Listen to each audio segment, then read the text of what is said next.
आज मैं उत्तराखंड के जो कांग्रेस के वोटर्स हैं और जो कांग्रेस के सपोर्टर्स हैं और जो बीजेपी के वोटर्स और जो बीजेपी के सपोर्टर्स हैं उनसे अपील करना चाहता हूँ। उन सबसे मेरी अपील है कि आप जिस पार्टी में हैं उसी में रहें। हम आपको अपनी पार्टी छोड़ के आम आदमी पार्टी में आने को नहीं कह रहे।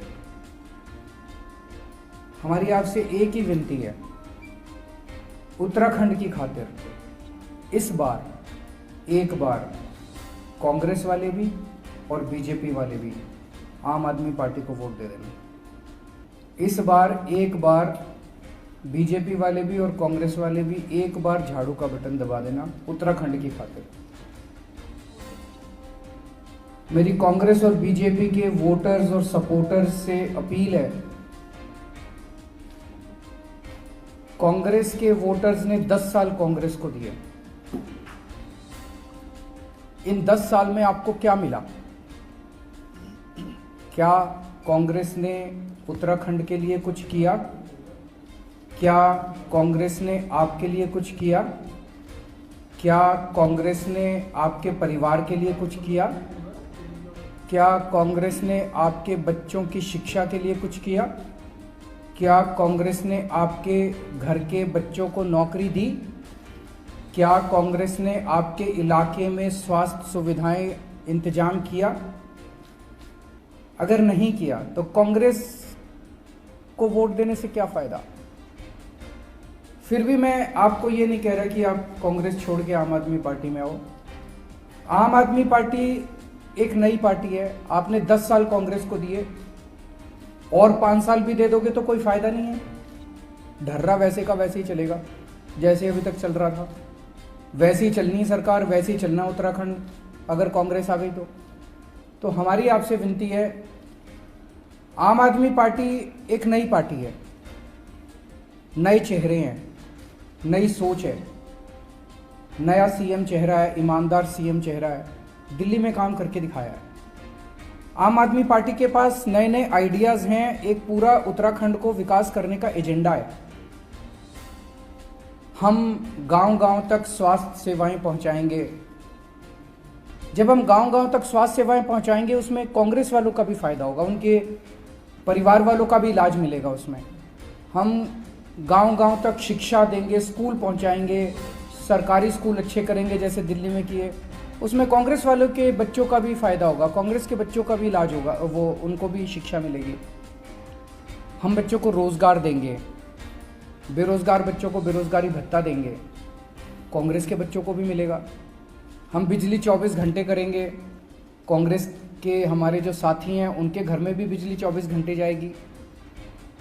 तो मेरी कांग्रेस के सभी वोटर्स और सपोर्टर्स से अपील है कि एक बार इस बार उत्तराखंड की खातिर आप आम आदमी पार्टी को वोट दे दें। इसी तरह से मेरी भाजपा के सभी वोटर्स और सपोर्टर्स से अपील है कि आपने भाजपा को 11-12 साल दिए, अभी तक भाजपा ने कुछ किया आपके लिए?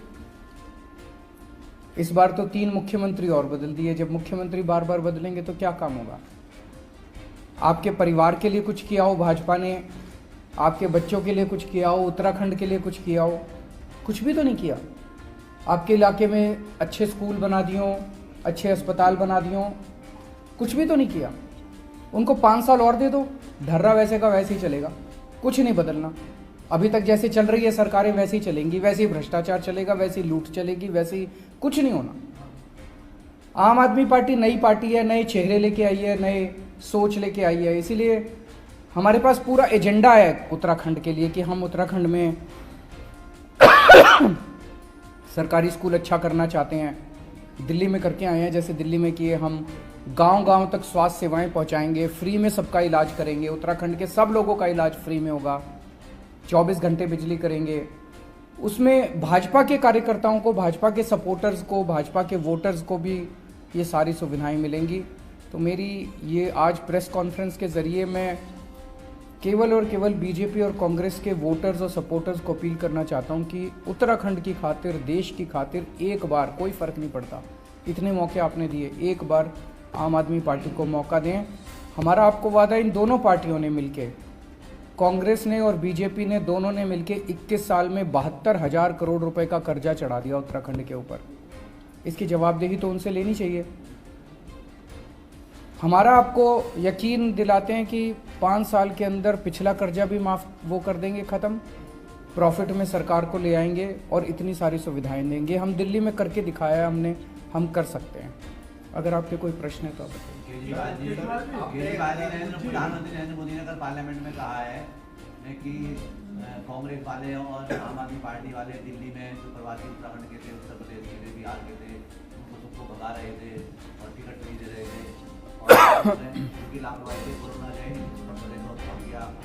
बहुत प्रदेश करना चाहता है दिल्ली में केजरीवाल की सरकार, आम आदमी पार्टी की सरकार ये गलत स्टेप ना उठा दी और प्रवासी मजदूरों को भगा दिया। उसके बाद योगी जी ने भी बोला था, वो भी एक साथ ही कर दो। योगी जी ने भी कहा सुनो केजरीवाल, आपका सुनो योगी, निर्दयी और सुनो शासक भी कहा है। हम लोग जितने लोग जिम्मेदार पोजीशंस पे बैठे हैं, मैं हो गया, प्रधानमंत्री जी हो गए, योगी जी हो गए, जनता ने हमें चुन के भेजा है, बड़ी उम्मीदों से चुन के भेजा है कि हम जनता के लिए कुछ काम करेंगे।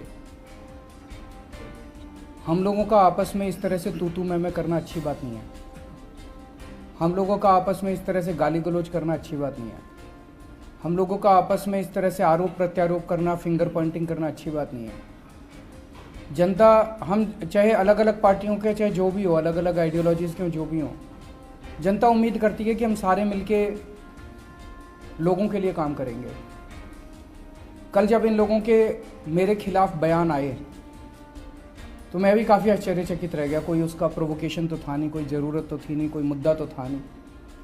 दोनों ने मुझे अटैक किया, उसका एक बार जवाब देना ज़रूरी था, नहीं तो आप लोग कहते जी कबूल कर लिया आपने अपना गुनाह। तो एक बार जवाब देना ज़रूरी था। जो मुझे कहना था मैंने ट्विटर पे कह दिया। इससे फालतू मैं कुछ नहीं बोलूँगा। मेरे को गाली गलौज नहीं करनी आती, मेरे को तू मैं नहीं करनी आती। मेरे को स्कूल बनाने आते हैं, अस्पताल बनाने आते हैं, बिजली देनी आती है, पानी देना आता है, जनता का काम करना आता है, जनता के मुद्दों पे काम करता हूँ मैं। इससे फालतू मेरे को कुछ नहीं कहना। जो मुझे कहना था मैंने कह दिया। एक मिनट, ना मैंने जो कहना था बस कह दिया। पलायन, बेरोजगारी सभी पार्टी के मुद्दे हैं आपके लिए। जंगली जानवर पहाड़ों में फसलों को नष्ट कर रहे हैं, मैदान में कर रहे हैं हाथ में। तो इसको पलायन बेरोजगारी को रोकने का हमारे पास विजन क्या है? पलायन मोटे मोटे तौर पे 3 चीज़ों की वजह से हो रहा है।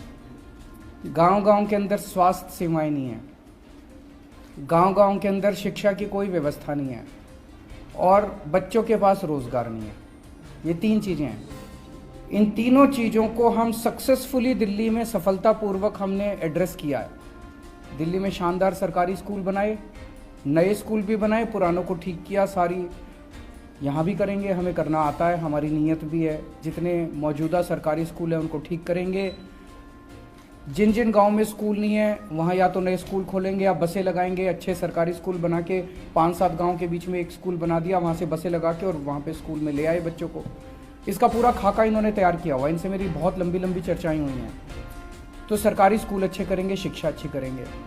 दूसरा, स्वास्थ्य सेवाएं, जैसे मोहल्ला क्लिनिक वहाँ पे दिया बनाए हैं, उसी किस्म के क्लिनिक अगर हर गांव में बनाए जाएं और उस क्लिनिक के अंदर बेसिक चीज़ें सारी हो, दवाइयाँ, टेस्ट, सबकी सुविधा हो। अगर कोई किसी को सीरियस बीमारी हो गई, मान लो प्रसव हो गया, अचानक पेन हो गया, तो वो मोहल्ला क्लिनिक जो है, फिर एम्बुलेंस खूब सारी खरीद लेंगे। वो तुरंत एम्बुलेंस को फ़ोन करेगा, एम्बुलेंस जाएगी उस गांव में और उसको लेके एक बड़े अस्पताल में आ जाएगी। तो एक नेटवर्क बनाएंगे पूरा इसका स्वास्थ्य सुविधाओं का। और तीसरा है रोजगार। रोजगार में आज सरकारी नौकरियों में बहुत ज़्यादा भ्रष्टाचार है। बिना पैसे के, बिना सिफारिश के नौकरियां नहीं मिलती। सरकारी नौकरियों से भ्रष्टाचार खत्म करेंगे, भाई भतीजावाद खत्म करेंगे और बच्चों को ईमानदारी से नौकरियां मिलनी चालू होंगी।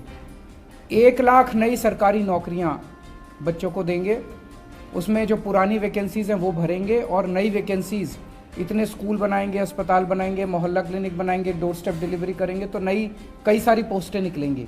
लगभग 1 लाख के करीब हमारी कैलकुलेशन है, नई पोस्टें निकलेंगी। इसके अलावा बहुत बड़े स्तर के ऊपर टूरिज्म को बढ़ावा देंगे। उसका भी इन्होंने वो जो हमने कहा है कि अंतर्राष्ट्रीय आध्यात्मिक राजधानी बनाएंगे, उसमें हज़ारों हम रोज़गार तैयार होने का हमारा पूरा प्लान है, जिससे बच्चों को यहीं पे रोज़गार मिलेगा। हमारी तो उम्मीद है कि मौजूदा बच्चों को ही नहीं मिलेगा, जो बच्चे छोड़ के चले गए वो भी शायद वापस आ जाए। केजरीवाल जी, उत्तराखंड के परिप्रेक्ष्य में गैरसैंण राजधानी का एक महत्वपूर्ण स्थान है, क्योंकि जब उत्तराखंड आंदोलन परिकल्पना में यही था कि एक पर्वतीय राज्य की पर्वतीय राजधानी होगी, लेकिन अपनी समर कैपिटल बना दी गई है गैरसैंण। इस पे आम आदमी पार्टी का, इस पे मैं इनको बोलूँगा, ये आपको संक्षेप में बताएंगे। देखिए, गैरसैंण तो सबसे बड़ा मुद्दा था जब उत्तराखंड आंदोलन हुआ था, उसमें कि गैरसैंण मतलब पहाड़ में राजधानी बननी चाहिए। और गैरसैंण का तो सिलेक्शन ही इसलिए हुआ था क्योंकि गढ़वाल और कुमाऊं दोनों के बीच से ये जगह बन रही थी और वहाँ पे अप्रोच भी आसान थी। हम इस प्लान को ऐसे लेके चल रहे हैं, खाली यही नहीं कि गैरसैंण राजधानी बनेगी, मतलब समर विंटर वाली बात नहीं कर रहे, परमानेंट राजधानी बनेगी। लेकिन साथ में हमारे प्लान में ये है कि गैरसैंण और भराड़ीसैंण खाली उस जगह में अगर हम बोले राजधानी बन जाए तो पॉसिबल नहीं है। तो क्या होगा, गैरसैंण और उसके आसपास का 30 किलोमीटर का जो इलाका है उसकी हम मैपिंग कर रहे हैं कि जो सड़कें हैं जहाँ पे कौन सी जमीन ये अपना राजस्व वाली है, कौन सी जमीन फॉरेस्ट लैंड है, कितनी जमीन अवेलेबल है। फिर हम मैपिंग कर रहे हैं कि कौन कौन सा डिपार्टमेंट ऊपर जाएंगे। खाली ऐसा नहीं है सचिवालय चले जाएगा, पुलिस हेडक्वार्टर को भी जाना है, हेल्थ वालों को भी जाना है, फॉरेस्ट वालों को भी जाना है, PWD को भी जाना है। इनमें से कौन से वो डिपार्टमेंट हैं जो नज़दीक होने चाहिए सचिवालय के, जिनका सबसे ज़्यादा मूवमेंट होता है सचिवालय में, और उस 30 किलोमीटर के इलाके में ये कहाँ पे डिपार्टमेंट बनेंगे। उसके बाद में आ जाता है फाइनेंशियल इम्प्लीकेशन, और फिर आ जाता है प्रायोरिटी वाइज कैसे इनको शिफ्ट करा जाएगा। टेम्प्रेरी शिफ्टिंग होगी अपने जैसे क्यूबिकल्स होते हैं उसमें, और फिर उसके बाद में परमानेंट कंस्ट्रक्शन होगा। अगर इस तरीके से कोई भी प्लान करे तो मेरे को लगता है गैरसैंण तो एक पहाड़ का सबसे बढ़िया टाउन प्लानिंग के हिसाब से एक मॉडल सामने होकर के आएगा। इस पर हमारी कार्रवाई चल रही है। सर, आपसे क्वेश्चन, कल भारतीय किसान यूनियन के राष्ट्रीय प्रवक्ता है टिकैत जी, उन्होंने कहा कि किसानों को सभा करके क्या बहुत ऊंचे थे जो किसानों के हित की बात करें, लेकिन आपके मैनिफेस्टो में और अनाज का जिक्र है किसानों के मुद्दे आप क्या करेंगे? किसानों के जितने भी मुद्दे हैं उन किसानों के साथ बैठ के, ऐसा नहीं कि मैं अभी कुछ ऐलान कर दूं कि हम ये करेंगे और किसानों की सारी समस्याएं सॉल्व हो जाएंगी। जब हमने दिल्ली में सरकार बनाई थी हमें तो शिक्षा का कुछ पता ही नहीं था, हमें तो अस्पतालों का कुछ पता ही नहीं था, लेकिन उन लोगों के साथ हम बैठे और उनके साथ बैठ के हमने सारे मुद्दे सॉल्व किए। किसानों के साथ बैठ के भी हम सारे मुद्दे सॉल्व करेंगे। किसानों की मांग है कि MSP दी जाए, जैसे सबसे बड़ी मांग है। केंद्र सरकार से उनकी अपेक्षा है कि वो MSP दे। केंद्र सरकार जब तक नहीं देती हम कोशिश करेंगे कि MSP राज्य सरकार द्वारा दी जा सके, इसका पूरी प्लानिंग चल रही है। और भी उनके जितने, इस बार खाद की बहुत बड़ी प्रॉब्लम हुई थी, खाद लोगों को टाइम पे नहीं मिली थी, तो जितने भी मुद्दे हैं किसानों के साथ बैठेंगे। हमारी नीयत साफ है, तो किसानों के साथ बैठ के उनके सारे मुद्दों पे समाधान करेंगे। आज ऐसा क्या हुआ तो आपको कांग्रेस और बीजेपी पार्टी के सपोर्टरों की जरूरत पड़ गई कि वो चैन लगाने की बात की जा रही है? नहीं, देखो जी, हमारी तो नई पार्टी है, हमारे पहले सारे कांग्रेस और बीजेपी वाले ही थे। नहीं, सुनो, तो सारे वही थे। तो अब जब से हमने प्रचार शुरू किया, इसमें से कई लोग आम आदमी पार्टी की तरफ आ गए। तो अब जितने बचे हैं उनको आज मैं अपील कर रहा हूँ, भाई आप भी आ जाओ, पार्टी छोड़ने की जरूरत नहीं है, एक बार वोट दे दो। मैं आपको यकीन दिलाता हूँ, एक बार मौका दे दो उत्तराखंड के अंदर, 5 साल के बाद कोई कांग्रेस में नहीं बचेगा और कोई बीजेपी में नहीं बचेगा। अपने आप स्वतः सारे आम आदमी पार्टी की तरफ आ गए। नहीं, आज नहीं, सीरीज ऑफ पीसीज हैं, एक दिन एक मुद्दा उठाते हैं, एक दिन एक वहाँ से हजारों की तादाद में आ रहे हैं, यहाँ से 1-2 कोई छोड़ के गए होंगे। सबूत दे दो। आरोप तो देखो जी कोई भी लगा सकता है, जिसको टिकट, एक मिनट, एक करके उनका जवाब छोड़ दूं मैं। हाँ बताओ।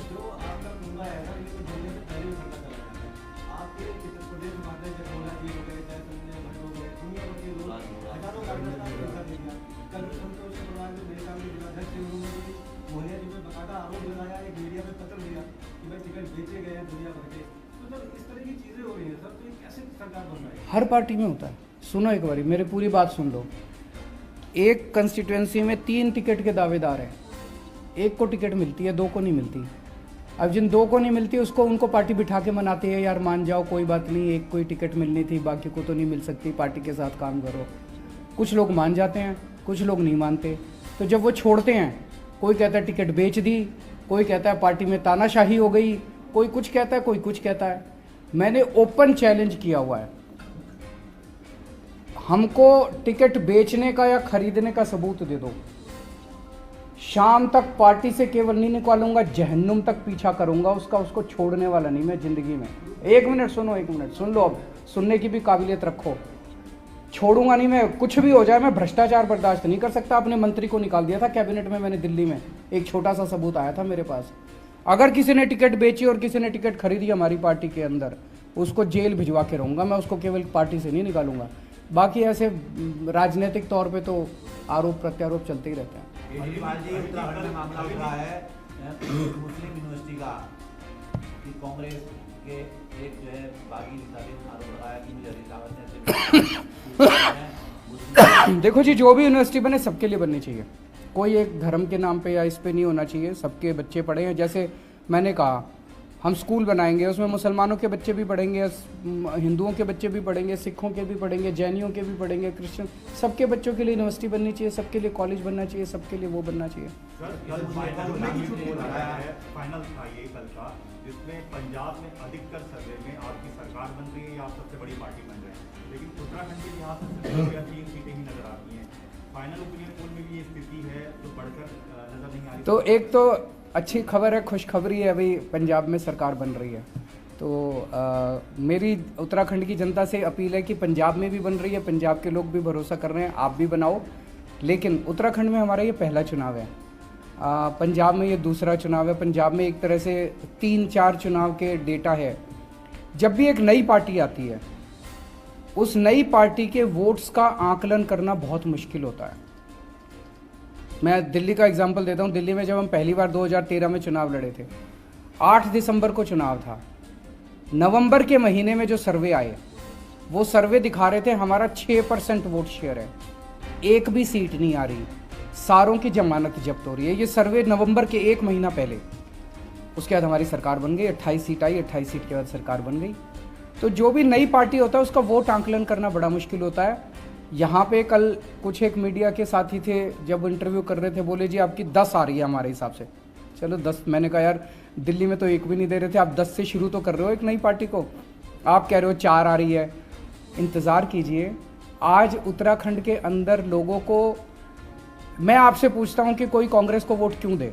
उनका एजेंडा क्या है? कोई एजेंडा नहीं है। आज बीजेपी को कोई वोट क्यों दे? उनका एजेंडा क्या है? कोई एजेंडा नहीं है। वो ये थोड़ी कह रहे हैं हम स्कूल बनाएंगे, अस्पताल बनाएंगे, हम ये करें। हमारा एजेंडा है, हम कह रहे हैं हम आपकी बिजली ठीक कर देंगे, गांव-गांव तक स्कूल पहुंचा देंगे, गांव-गांव तक स्वास्थ्य सेवाएं पहुंचा देंगे, महिलाओं को 1000-1000 रुपए देंगे। इतना लंबा चौड़ा एजेंडा है हमारा, सैनिकों के लिए भी है। तो कोई हमें ही वोट देगा, दूसरों को क्यों वोट देगा? अगर उसने अपने भविष्य का और अपने बच्चों के भविष्य का सोचना है तो। आखिरी क्वेश्चन है जी, दिल्ली में देंगे जी। ये जो पूरा महिलाओं वाली स्कीम है, ये अभी जब चुनावों का प्रचार कर रहे थे उस टाइम जनता के बीच से किसी ने बताई और हमें बहुत अच्छी लगी कि इससे महिलाओं का सशक्तिकरण हो सकता है। तो अभी इसको चुनाव प्रचार में इस्तेमाल कर रहे हैं, पर दिल्ली के अंदर भी इसकी पूरी स्कीम ला रहे हैं। हैं उसको तनख्वाह नहीं दे पा रहे, प्रचार के लिए उन्होंने महिलाओं को रखा और उनको पैसा नहीं दे पा रहे, वो पैसानों पे घूम रही है। कौन नहीं दे पा रहा? आपका जो प्रत्याशी है। कौन सा प्रत्याशी नहीं दे रहा? मैं दिला दूंगा, मेरे को बता दो कौन सा नहीं दे रहा। मेरे सुझाव है, अगर थोड़े सीरियस क्वेश्चंस पे रखेंगे तो उत्तराखंड का भी भला होगा। पंजाब में सिद्धू वर्सेस चन्नी, क्या कहेंगे इस पर? आगे सिद्धू को तो खुदा मिला ना। देखो, कांग्रेस तो आपस में लड़ रही है, वहाँ पे उम्मीद तो केवल एक ही पार्टी से, आम आदमी पार्टी, जो कि एक संगठित टीम की तरह सबके सामने है। केवल आम आदमी पार्टी पंजाब को भी भविष्य दे सकती है, आम आदमी पार्टी उत्तराखंड को भी भविष्य दे सकती है। आप सारे जने भी, अभी मैंने अपील की, आप सारे जने भी, जितने आप में से कांग्रेसी हैं, जितने आप में से बीजेपी वाले हैं, आप भी आम आदमी पार्टी को वोट देना। एक बार वोट दे दो और फिर देखो। बहुत बहुत शुक्रिया।